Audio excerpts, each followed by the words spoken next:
It's the Hero Show. Welcome to this Hero Show, everybody, starring the irrepressible Andrew Bernstein and the religious averse Robert Begley. I am Andrew Bernstein, and you are indubitably Robert Begley. How you doing today, Robert? I am great, Andy. Excited to talk about the fiercely independent female philosopher who upheld reason and logic over faith and force. If we look back over history, how many female philosophers fall into that category? Yeah. Well, I can think of one in the much more recent, much more modern in the 20th century. Obviously, Ayn Rand, but Hypatia, of course, whose date her birthday. Hypatia was murdered in 415 A.D. That by we a know. by a mob of Christian fanatics. Hence my religiously averse adjective ascribed to you here. But her birth date is disputed. It's given variously. Some say 350 A.D., some say 370 A.D. I'm hoping it's 350, because that means she lived a longer life. But but nobody knows for sure. What we do know is that she was almost universally recognized and celebrated in her day as a philosopher, a mathematician, astronomer, a wise counselor regarding policy matters, to Roman leaders, political leaders of the city. And she was an independent thinker and refused to subordinate reason to faith. And so her murder, as we'll see, makes her one of the heroes or great heroines of philosophy. Absolutely, Andy. And I think before we talk about her life, let's do a little backstory, set the context here. So she's Right, born, say 355 is one number. So the fourth century AD, the right. transition, Christianity, especially Constance, who around 312 made the Roman Empire Christian. And so over the next decades, there's Constantine, you mean? The emperor Constantine or Constantine, right? that's right, of future Constantinople. And Right. so the old antiquity, the classical era is fading out. The Christian era is gaining power. But Alexandria had a history from Alexander the Great. It's the northern town in Egypt, on the African continent, on the Mediterranean, and there was a famous lighthouse there and a library, the famous Library of Alexander. So, Andy, let's talk about the Yeah. city first and the rich backstory by the time Hypatia came into being. Well, you're right, Rob. It's an extraordinary story, founded, like you said, by Alexander, who, of course, was a student of Aristotle. So it's fitting that Alexandria became, an extraordinary cultural center of Hellenistic or Greek thought.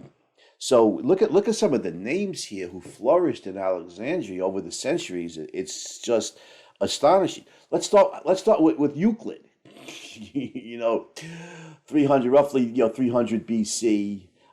This is a good 700 years before Hypatia's death.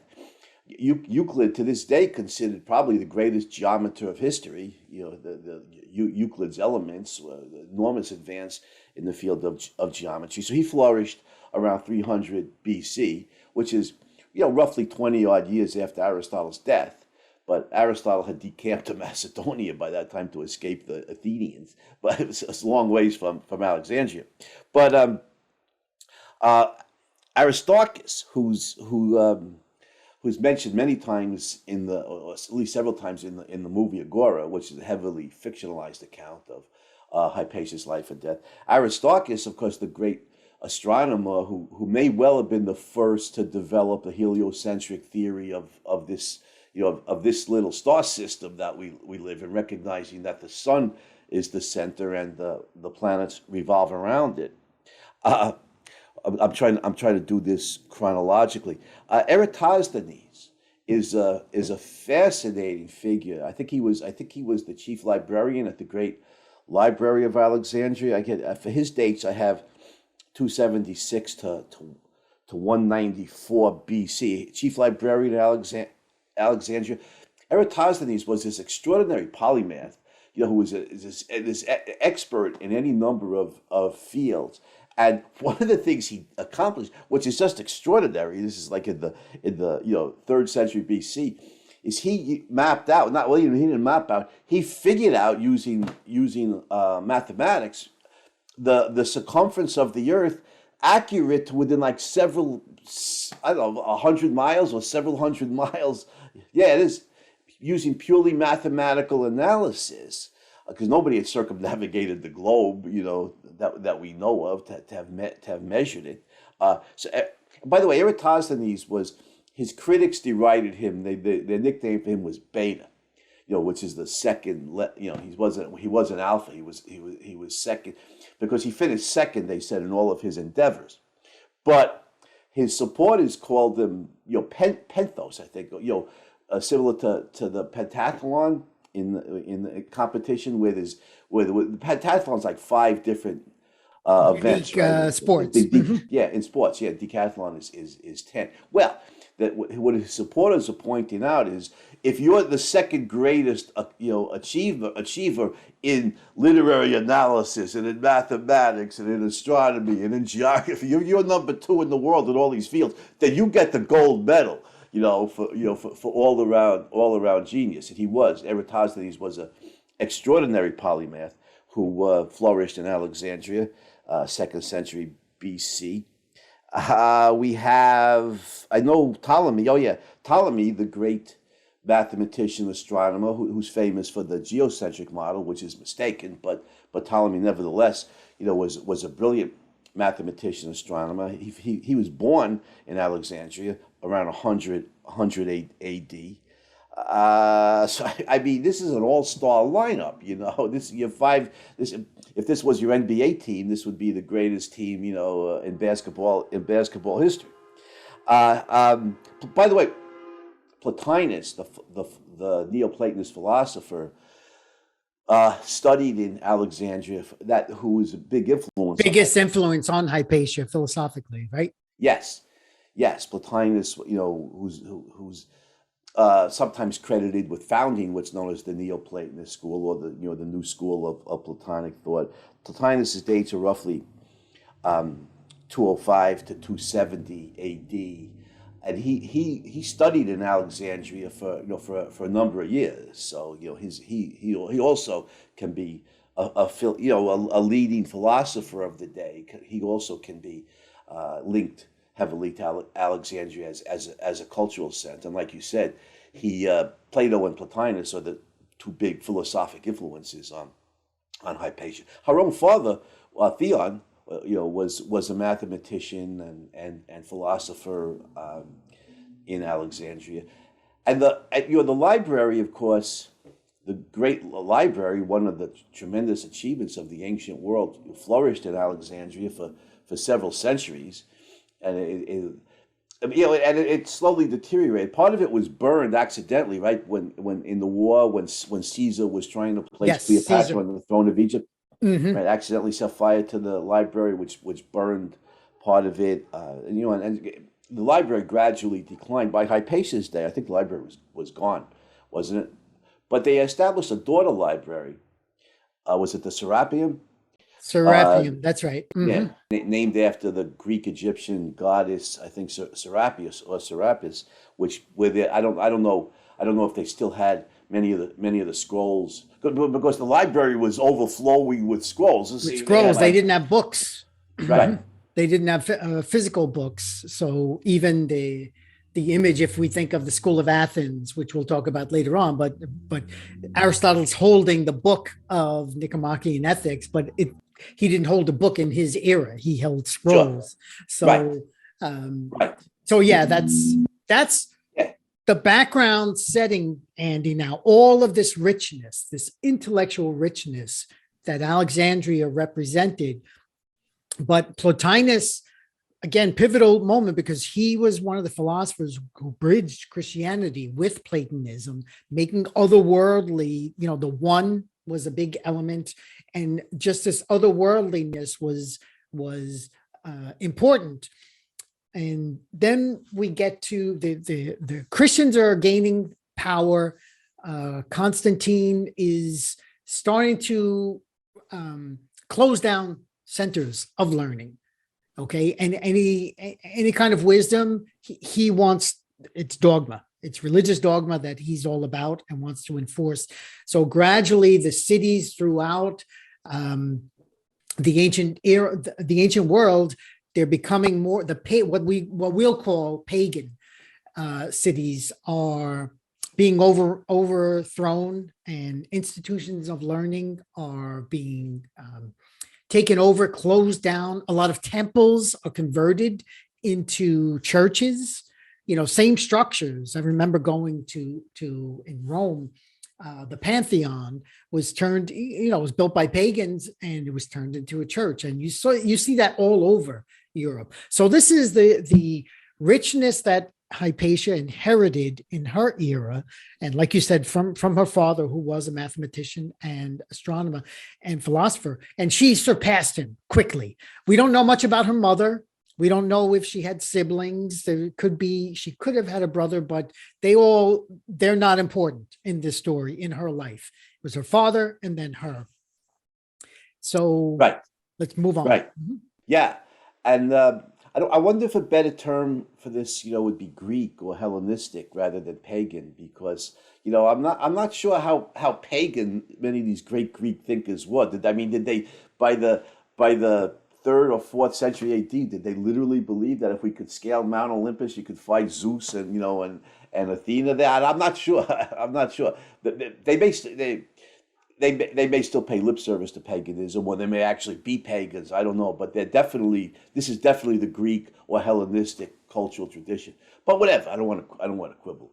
Andy, just to clarify, I think it was the fact that the Christians referred to them as pagans more than whether they were actually. So Christians, there were basically 3 sects: Christians, Jews, and pagans, like in that era. And so the pagans were much broader than what we would say, as long as they didn't fit into the other 2 groups. Monotheism. Yeah, no, you're right. The pagans were deeply immersed, at least some of them were deeply immersed in Greek culture, and Greek culture is so rich in literature and sculpture and philosophy and mathematics and astronomy and medicine, and so they were keeping alive and advancing the greatness of the Greek intellectual achievements, whereas many of the Christians and Jews had little or no interest in that.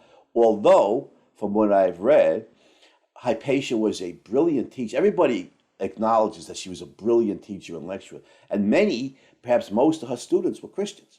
And so it shows that the Christians, at least some of them, had some interest in the Greek intellectual achievements. Yeah, great point, Andy. And also, she was tolerant. She was for open, free thought, open inquiry. Right. So she didn't want to say, you're a Christian, you only go by faith, goodbye. You're not interested in reason. And whoever came to her class, they had to earn it, and then they had to keep up with her to stay there. And like you said, they were mostly Christians. Some of them went on to be powerful Christians, which we'll get to. Yeah. Synesius, the bishop of such and such. Her most famous, yes. Yeah. He was her most famous student and has some writings about her and her impact. And this was certainly one of the things that we could say eventually led to her downfall, the jealousy over her influence. Right. I just want to underscore what you said, Robert. It's really important in that Hypatia very, very powerfully stood for free inquiry, open intellectual discussion and debate, open to any inquiry mind. Didn't matter. You could be a Christian, a Jew, a pagan, an atheist. Doesn't matter. We're studying nature, and she's a champion of the free thinking human mind, and it's also relevant today because the United States became great in large part because of the freedom of speech and freedom of intellectual expression that's written right into the First Amendment. James Madison wrote right into the First Amendment to the U.S. Constitution, and it's under attack today. Cancel culture will try to suppress you if you disagree with the leftist orthodoxy, and it's disgraceful. It's disgrace to the United States, and it's to what America stands for. It's a disgrace to the whole history of free intellectual inquiry, and Hypatia embodies it brilliantly and perhaps beautifully. I've read accounts where contemporaries described her as a beautiful woman, not just a great mind. If that's true, Robert, she's like the Hedy Lamarr of her day. you know, a beautiful woman and a great mind all combined into one. That's true, but as a Neoplatonist, some of the research I came up with, she remained a virgin, and Yeah, right. there was one famous scene that one of her students was in love with her, and we got to talk about the excellent film Agora, because that scene is unforgettable. Yeah, it sure is. In the movie. So the student is in love with her, and she takes a napkin that she had her monthly cycle with and hands it to him and says, "This is what you're in love with." And you can see the face. But here, what she's doing is she's separating the body. She's not in favor. So he's the Platonic element where the spirit supersedes the right. Let me say something about this, because it's philosophy. Plotinus, who was, like you said accurately, was the leading philosophic influence on Hypatia, was very mystical, very transcendent and otherworldly. Like you said, there's the transcendent oneness that you could, I guess the Christians might interpret it as God or something similar to God. And in its perfection, it emanates out into space or whatever.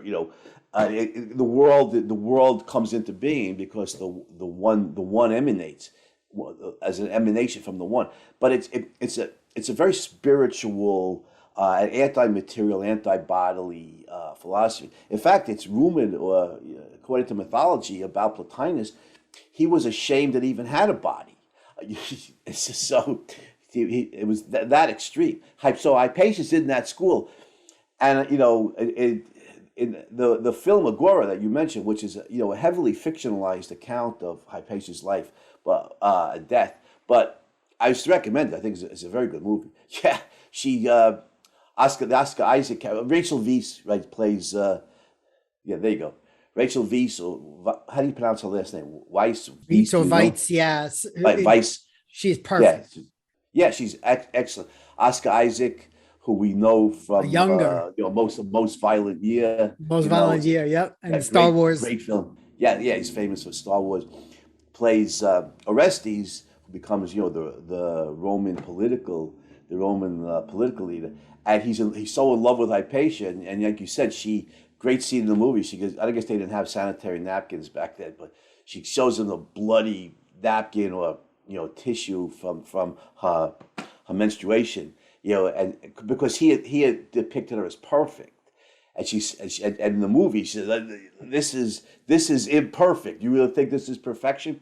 And I remember thinking, I could groan, because I've seen the movie several times. It's so Platonic. It's so it's so spiritual. Like the body is low, it's base compared to the spirit. And I'm thinking, Hypatia, if you don't want to marry or you want to remain a virgin, that's your choice. But if women don't menstruate, then women don't ovulate. And if women don't ovulate, then none of us are going to be here in 100 years. This is not some kind of low, base, ignoble aspect of your person.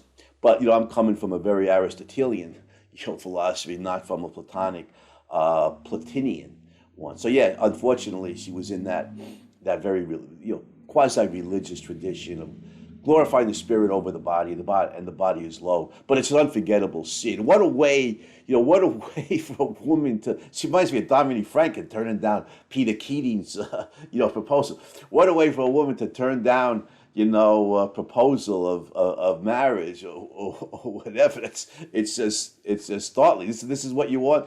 Well, if a man doesn't regard the the body is something low and he's in love with Hypatia, which for understandable reasons any number of men would be, he could respond, yes, that's part of what, yes, that's part of what I want, in a relationship with you, Hypatia.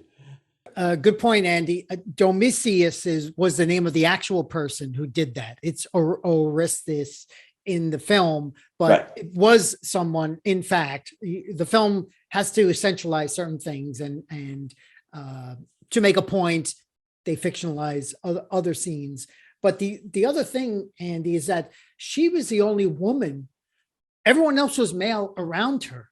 So this was, and that impact in itself just has to be something psychological. There has to be something psychologically where all these men are staring at you.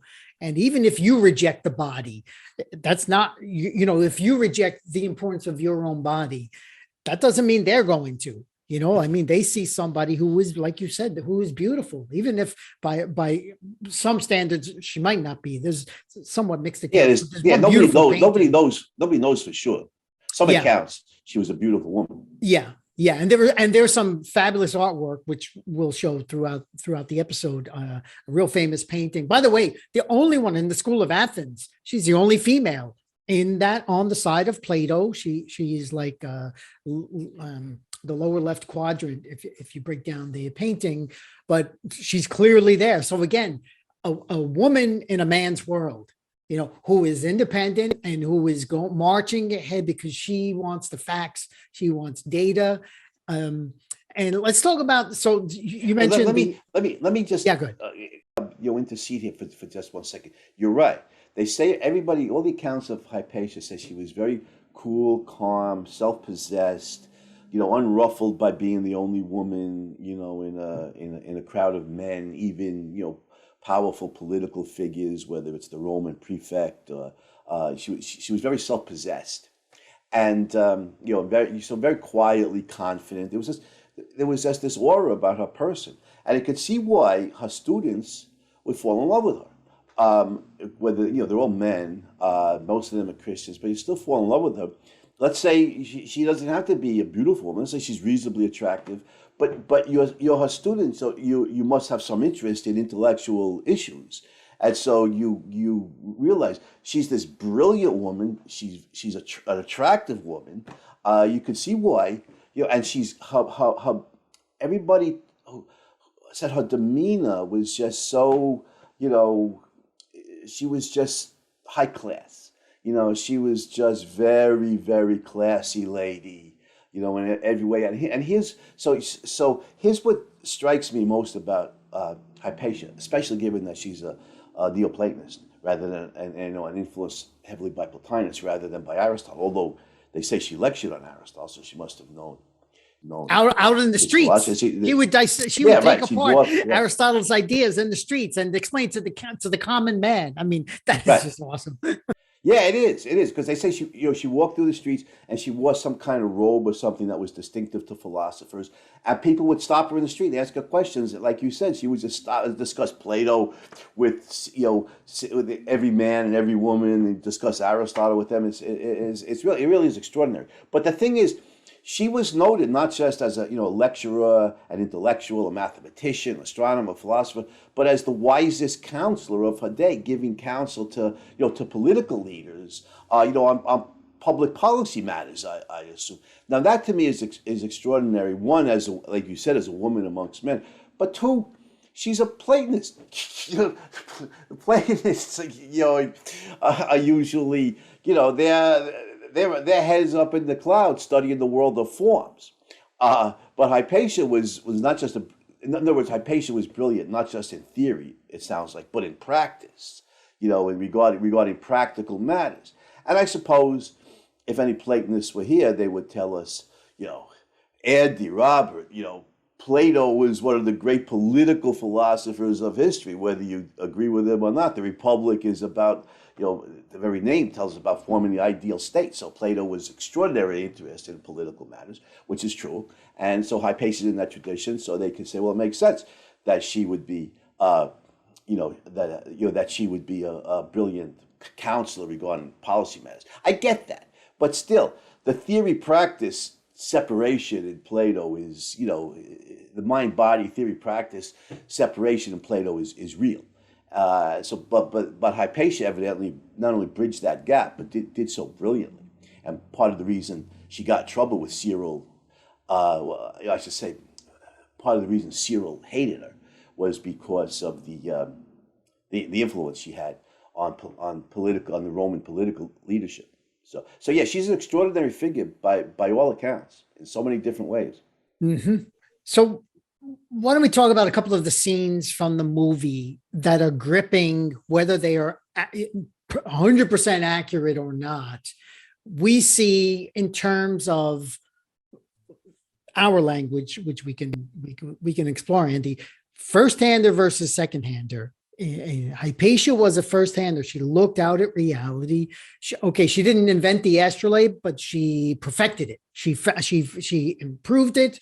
The cone shape that she takes apart in the movie. So you have the circle, you have the ellipse, you have the hyperbole, and so these are natural things. And the whole movie, she's trying to figure out the wanderers, they call them, which is planets, or Greek for wanderer. They're trying to find out, the patterns of the stars and the sun. And I love this inquisitiveness that they have, trying to see that, wait a minute, if the world is round and it's constantly moving, why aren't people falling off it? And why aren't they sliding to their death?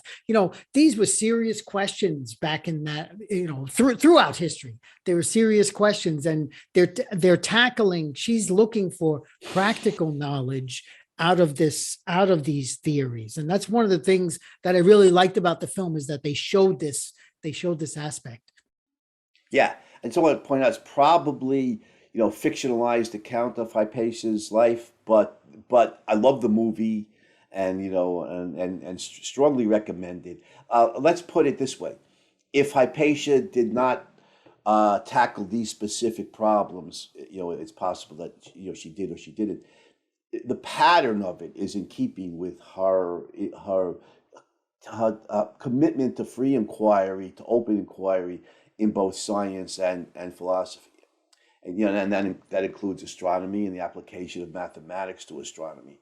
So it may be wrong regarding, it may or may not be mistaken or accurate regarding the specific details, but they capture the spirit of Hypatia brilliantly, even if the letter of the story may be inaccurate. But they capture the spirit of Hypatia brilliantly. They capture the spirit and the transition too between her and the rabid fundamentalist who cannot stand her, what she represents, and want little by little to stop her from being influential. Andy, you talked about, there's also similarities to Socrates if we go back in history, because she is one of the most famous deaths in history. And as we mentioned Socrates a couple of months ago, there's something about the way people died. Now, I don't like that they call her a martyr.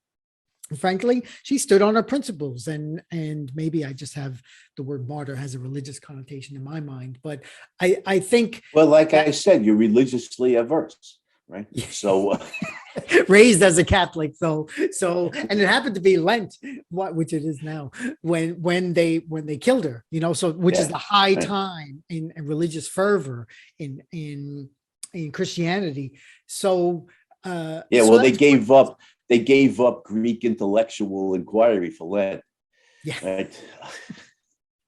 It's not funny, so I make jokes. Yeah. So but there are certain scenes in the film where it's mob rule. It's completely mob rule versus the upholding the ideas of reason and logic and science and books, whether, and scrolls and things of that nature. Yeah. And free discussion and debate, regarding dissenting ideas rather than mob rule and, and slaughter. Yeah. One line I love is she says, more things unite us than divide us. Right. Okay. Meaning we're looking for similarities here instead of division that will ultimately lead to death. So again, we're looking at Yeah, the fall of what we'll call the Roman Empire. It's falling, it's yeah, crumbling, and there's no quick turnaround in sight. right. No, you're absolutely right. I want to discuss that in just a minute. But Hypatia's insight here is so broad and deep. It's not just topical or specific to her day. It's today or any day. Like racism, for example, or religious intolerance and killing other people because they have different religious views, or the tribal slaughters in Rwanda, things like that. We have more that unite us than divide us. We're human beings, regardless, either gender, any race, tribe, nationality, whatever ethnic group or religious beliefs. We're human beings. We share this in something much more fundamental common than anything that divides us. And I think Hypatia, that's a brilliant insight that I think we should broadcast from from the top of the Empire State Building. That this is, if we just realized, everybody, that we're human beings, and then proceed to conduct ourselves as human beings, there would be no invasion of Ukraine with civilians being massacred. There'd be none of these atrocities. This is not appropriate to human beings. There'd be no racism, Andy, because we're all Yeah. the same race, the human race. Yeah, that's right, exactly right. And I think Hypatia, I think she had that insight and expressed it brilliantly. And it's it's what in the film Agora. One scene that I love is when she's talking to her former student Synesius, who's a bishop, Catholic bishop, and and he's devout Catholic, and she says to him, it's so touching. She says, "You won't question your beliefs, Synesius. You can't. I must." Yes. But one of the best lines. Yes. You can't, I must. And she says it. Yeah, she says it not angrily, because there's more that unites us than divides us. She's sad in the way that and like you said, she's so openly tolerant of Christianity, Judaism, pagan, all these different religions. But but here she's not specifically critiquing any one denomination. It's much broader and deeper than that. It's open inquiry versus dogma. Yeah.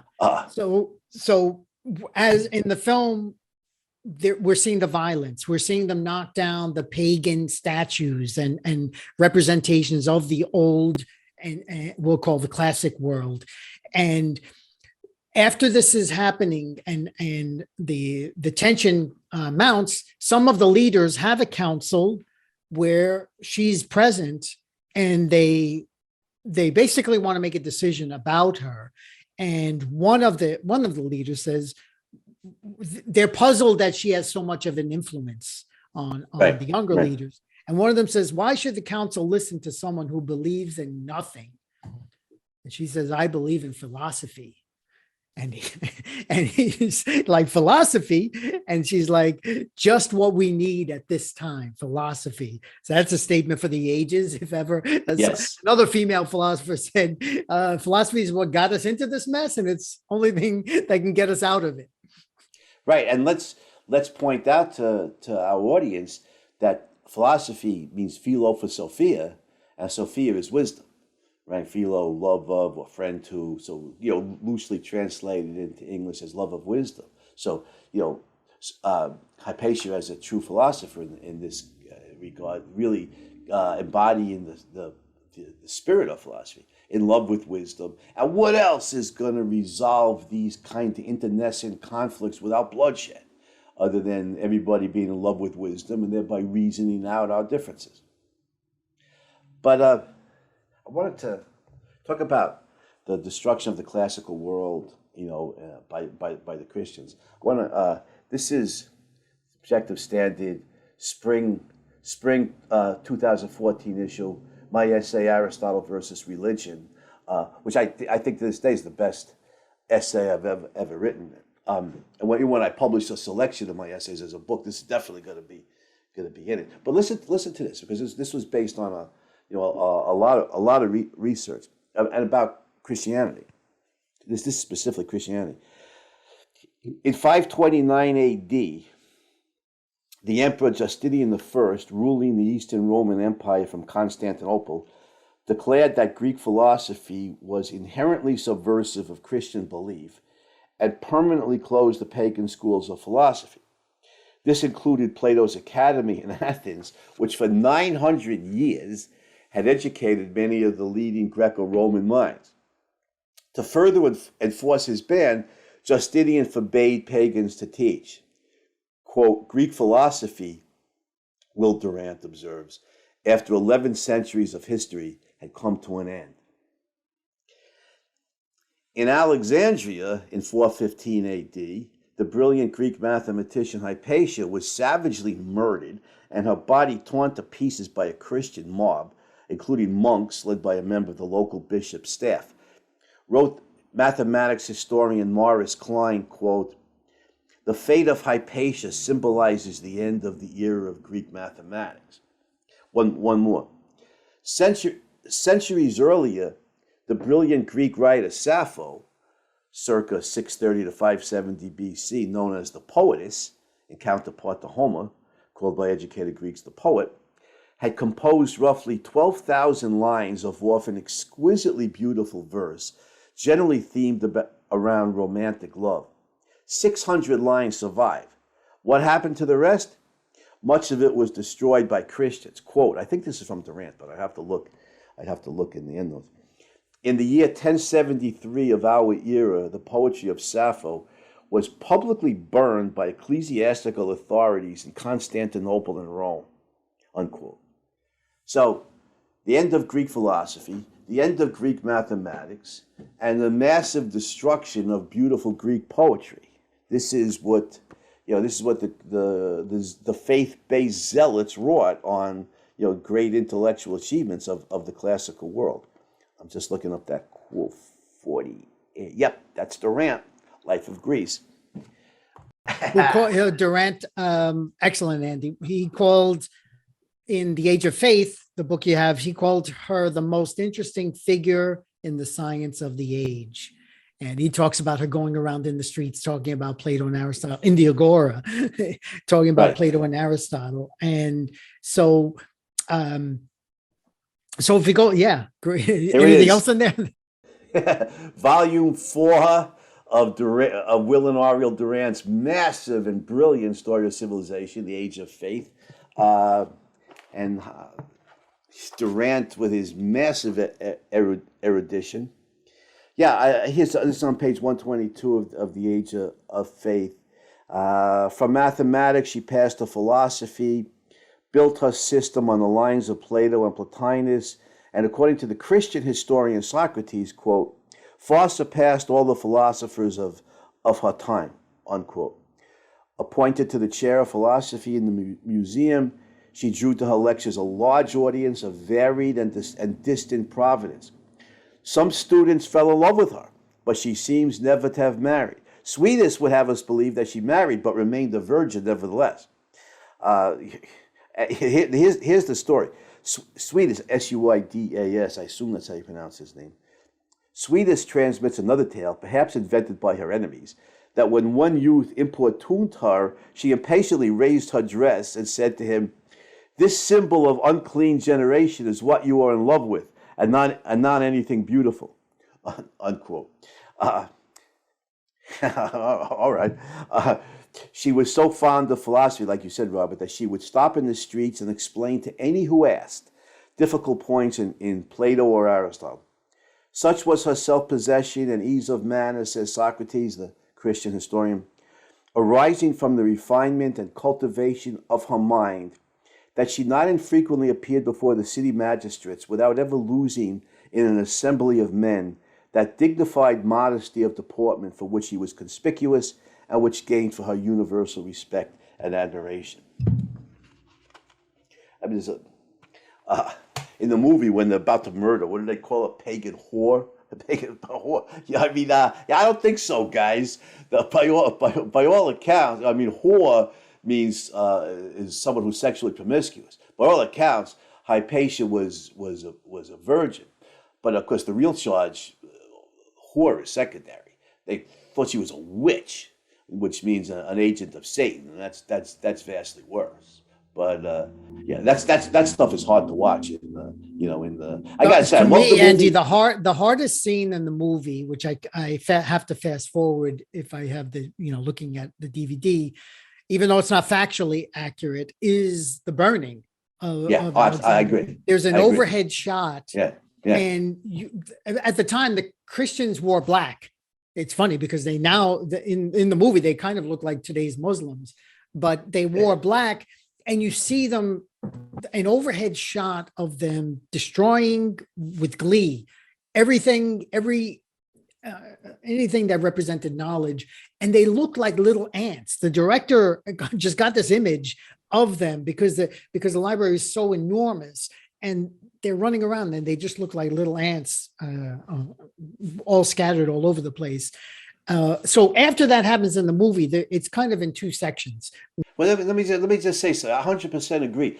I mean, the reason I find it so painful, this movie, one is that Hypatia is murdered, although they soft soap, the way she's murdered. We'll discuss that. Yeah, we'll discuss that. Yeah, but the second thing, and maybe even the more poignant thing, is the destruction of learning. I mean, pagan filth. They say they set fire to the scrolls. I can't. Oh my God, this is the writings of some of the greatest Greek minds, some of the greatest minds, of human history, and you're going to destroy it based on faith, because of faith-based beliefs. It's painful to watch, without a doubt, but powerfully done. It's powerfully done in the movie. Yeah, unforgettable. And I remember seeing it in the theater in New York when it first came out. It was in a small theater. By the way, it was not a commercially successful movie. I think it was too intellectual. And the director, I think his motivation was against Christian fundamentalism. Yeah, This was yeah, the end of the George Bush era. So there was some degree of it, certainly in America, and I don't know how much it spilled over to Europe because he's Spanish from Spain. But anyway, that was part of the motivation. So after the book burning, then they fast forward like another decade or so, where now her students in the first part of the film, now they have prestige. And like you said, you mentioned a couple of them. One is the prefect, the Roman emperor, but he's Christian, was not necessarily Christian earlier. Yeah, he converts. He converts. His name was Orestes in the film. I don't know what it was in real life, but but he did convert to Christianity at some point. Yeah. And so if we go to actual history, the bishop Theophilus was the leader at the time. He died, and then his son Cyril took over. And Cyril is certainly the villain, the arch villain in the movie, who does not appear until the very end. And he was a typical fanatic. He ran against someone named Timothy, and after he won, he had all of Timothy's backers, killed. And he was against the Jews, who play a role in that era and in the film as well. And there's a real brutal scene where they're celebrating on the Sabbath, and the Christians come with rocks and they just throw them. I mean, rocks hurt. You get hit with a rock if you're sitting in an amphitheater, it's gonna hurt. And the film just makes you. It's so gripping and so well done. You have to feel emotion. You have to feel this seething emotion that this is inhumane. Which again goes to one of my favorite quotes, where there's more that unites us than divides us. And guess what? If we only look at, at order in the cosmos or searching with some kind of reason and logic, that therein could lie the answers. So once Cyril takes over, especially in the film, he condemns her as a witch, like you said, which is it's kind of like today, you just call someone a racist. When you don't have an answer, call them a racist. Back then, you didn't like what they were doing, call them a witch. Now you can kill them, and right. So that's, but absolutely, Andy, one of my favorite scenes in the film is he holds the Bible. They're in the converted temple, which is now a church, and he's making Orestes kneel. He's like, this is the word of God. The women are not allowed. They're submissive. They cannot have an impact. And Orestes refuses to kneel. And absolutely, gripping scene in the novel. As Right. much of what we'll call a pragmatist that he is, at that point, in that scene, he is principled. Yeah. Well, he was in love with Hypatia, and for all the right reasons. Again, Hypatia may well have been a very attractive woman, so he's romantically attracted. But without a doubt, he recognizes what a high-minded person she is, what a brilliant philosopher, intellectual, scientist she is. He's in love with her for all the right reasons. Way Dominique Franken's in love with Howard Rourke for all the right reasons. Yeah. And and he, yeah. So you're right. Cyril says, quoting from Timothy, right, that women shall not have dominion over men. Women must be submissive and everything. But he calls her a witch. He also calls her a witch in that scene. And Orestes knows what that means. That, like you said, that means you could kill her. And I'm not going to sign off on that. There's no way. And and when he leaves the church, powerful scene. He's there. All the Christians are out there screaming at him to kneel, and he's saying, I'm as Christian as you." And one of the Christians hurls a rocket in Ammonius, the face. guy Ammonius, who is the most fanatical in the film. He is like Right. the guy who plays him is perfect because he plays the real zealot, and who tosses the rock, and then He's the guy who walked across fire early in the movie, right? Early in the movie, dragged the pagan guy into the flames, and then converted the slave to. I think the slave is a fictional character, but what he represents is he's a good compilation of several figures of the era, and so now they know her days are numbered. Basically, they know her days are numbered. Yeah, the leading Christian cleric in the city is publicly calling her a witch. Yeah. And interesting in the movie, Robert, when she goes to her death, she's meeting with the prefect, right? And she's under guard. He's got her under protection. She's purposely, they're guarding her. They're protecting her. They're protecting her because they know she's not safe to walk out on her own. Mm-hmm. Right. And when she leaves, the palace or the governor's headquarters, the soldiers are ready to escort her home, and she waves them off. She must have known she was going to her death, because she says to him in the movie, Orestes says to her, the Roman prefect, who's a Christian, like you said, something about, if we don't do this, we can't stop Cyril from winning. And she says to him, sadly, Cyril's already won. And I think Hypatia knew her days were numbered, and more than that, philosophy, science, Greek culture is not numbered. And even if they let me live, what do I have to live for if I can't, inquire, study, lecture, teach, and so forth? So I think she must have been waving off the Roman guard and walking alone through the street. She must have known she was going to her death. Yeah. So in fact, she was in a chariot, and the Christian mob pulled her out of the chariot, dragged her into this converted hall, which they turned into a church. And then, they called her these names, and then they just did disgusting things with her body. Right. And I was glad that the movie sanitized. Actually, here's where I like the way the movie did it. Yes, because who wants to watch the actual brutality here? But you're right, that they whitewash it in the movie. Her former slave, who had been trying to warn her, Davos, they're gonna hack her to pieces. He's no, stone her to death. So they run out to get stones. He suffocates her. So and then she's on the floor dead. All the zealots come back in, and Davos says something. She passed out, and then they start stoning her. But she's already dead. But what was the last thing, Andy? What was the last thing she saw? They want her to look up at the altar. They're forcing her to look up at the altar, and her gaze goes a little higher to the ellipse, the way the Greek temple was built, which was the symbol of her discovery that the planets go in an elliptical motion, not a circular. Because they actually refute Plato's aspect that the circle is the perfect shape, and the planets must go in circles. And that was kind of one of the things they investigated, one of the concepts in the film that they investigated. But the last thing she saw before she died was out into the heavens through the ellipse. Yes, correct. And that's a good point. Very symbolic in the film. Yeah, in the movie, they even talk about, the circle is the perfect form, and therefore the planets must move in circles. Her former students, this is what you taught us, lady. They call her lady. This is what you taught us, lady. And now she's moving towards the idea, like Kepler, centuries later, that the planets revolve around the sun elliptically.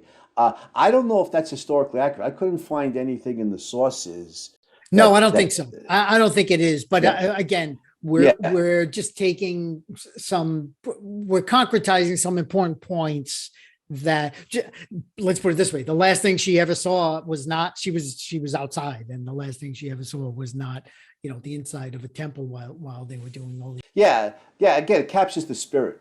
It may not be accurate to the letter, but the film captures the spirit of Hypatia and her commitment to philosophy, science, free inquiry, free intellectual debate, and so forth. And it captures her spirit brilliantly.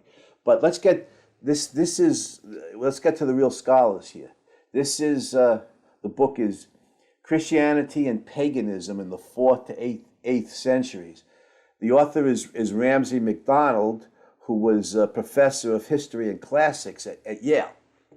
And because Hypatia's murder is disputed by Christian apologists, and so we go to we find the best sources we can, and this is what McMullen says, and this book is about Christian suppression of pagan religions, Christian fanatics suppressing pagan religions. He points out, that when Christian intellectuals often talk about the conflict between Christians and pagans, they end, when Constantine and other Roman emperors, make, issue edicts of tolerance that Christianity is tolerated, and they'll say things like, well, thank God, this suppression, ended. But McMullen points out, now that the shoe's on the other foot and the Christians are in power, they suppressed various pagan denominations. And he's got all the facts and and figures in this book. But listen to what he says.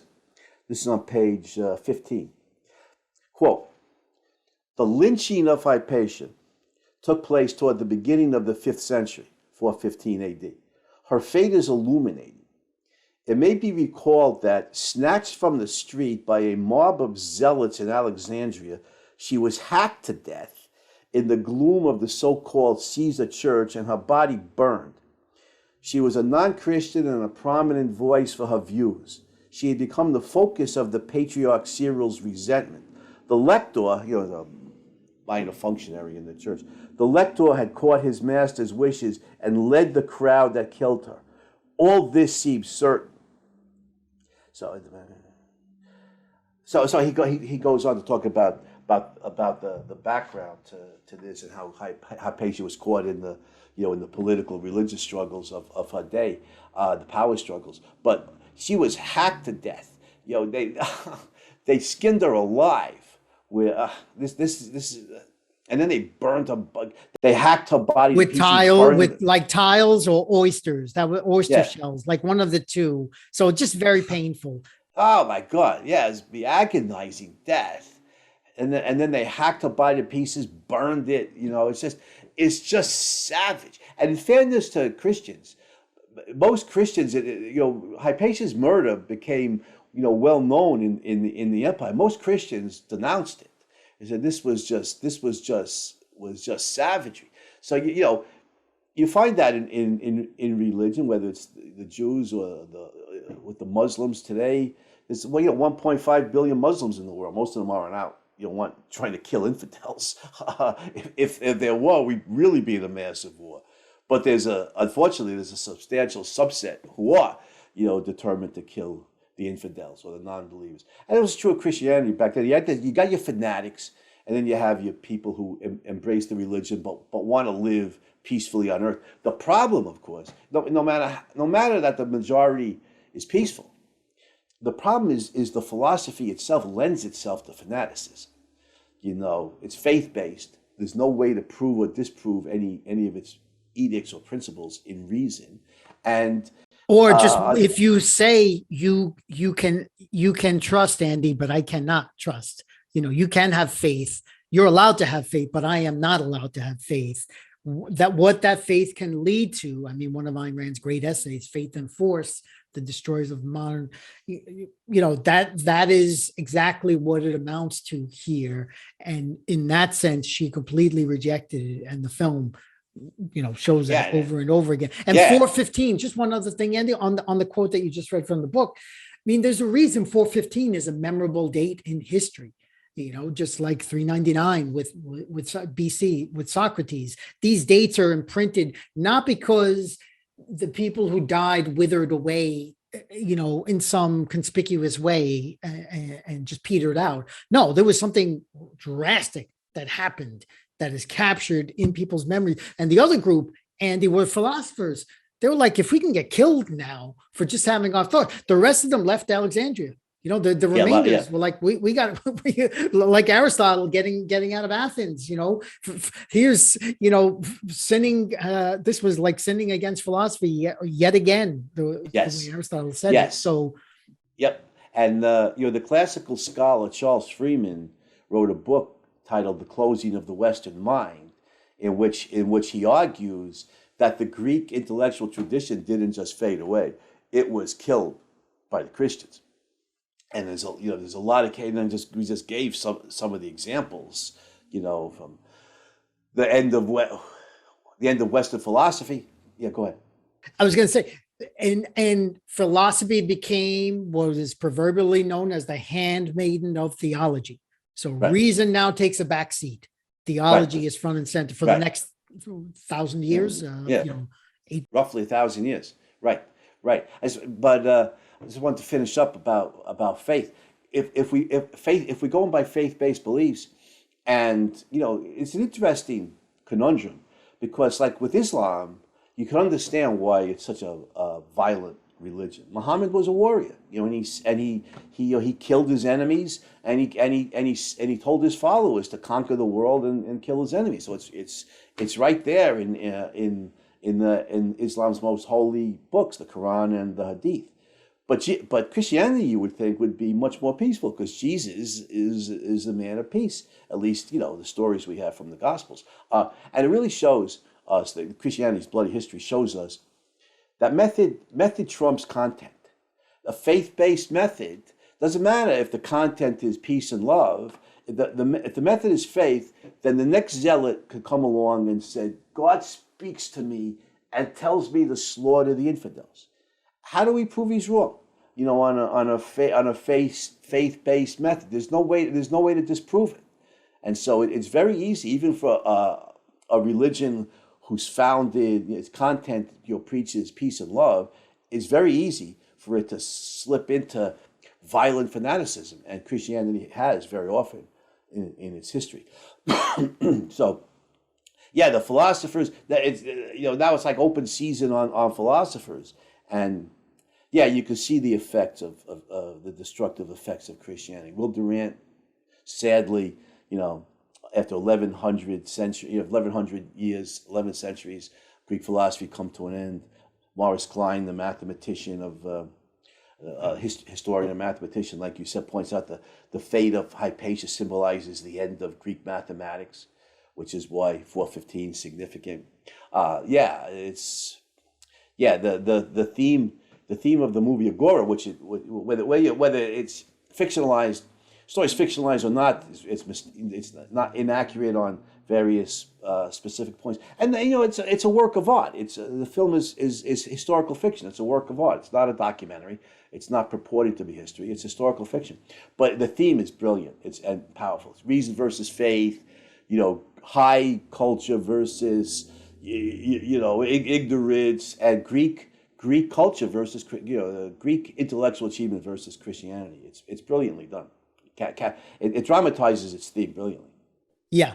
And another thing I think is important, Andy, is we are often referred to today's culture, especially in America, as Judeo-Christian. Like that's where it started. That's where that was the origin point, totally disregarding the cradle of civilization, which is Athens, and then the Roman impact as well, which, to this day we're still benefiting from. So Judeo-Christianity is a part of the journey that we took to get to present day America. But the classical era is, frankly, is superior, because that's where the founders went to. Okay, when they right created this right country. That's what I was going to say. The leading founders of the American Republic were certainly more Greek than they were Christian. Mm-hmm. And they were Enlightenment philosophers. That's right. As Peter Gay argues in his great work on the Enlightenment. Yeah, they were Enlightenment thinkers. Generally had some attenuated religious beliefs, but they were these were not largely Franklin, Jefferson, Madison were deists. Yeah, definitely. One thing I want to say in fairness here, because Christianity is depicted in a very negative light in the film and here in this session, and properly so. I want to point out, violent irrationality is not limited to Christianity or even to religion. The Nazis were largely secular, and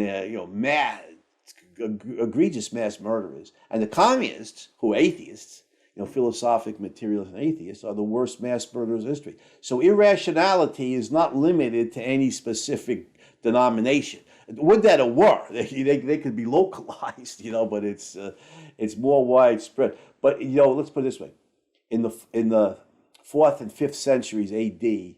in Alexandria, in Hypatia's milieu, Christianity was the enemy of reason.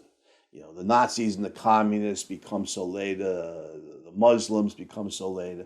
But Christianity was the main enemy of reason, philosophy, science, and high intellectual culture in that era. And Hypatia's fate, shows that dramatically, powerfully, and horrifyingly. Yeah. Well, again, Andy, if we come back to the independent spirit who upholds free thought, open inquiry, reason, and logic, and opposes this faith and force, and then a female philosopher on top of that, this is rare territory that we have.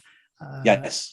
And she deserves accolades for sure. Absolutely. We have risen here to exalted and elevated heights in contemplating the life of Hypatia. So I think we could wrap it up. I think we could salute the brilliance and the genius and the courage of Hypatia.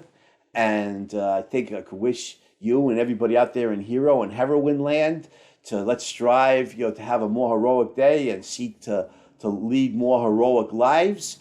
And we will be back next week on The Hero Show. Signing off.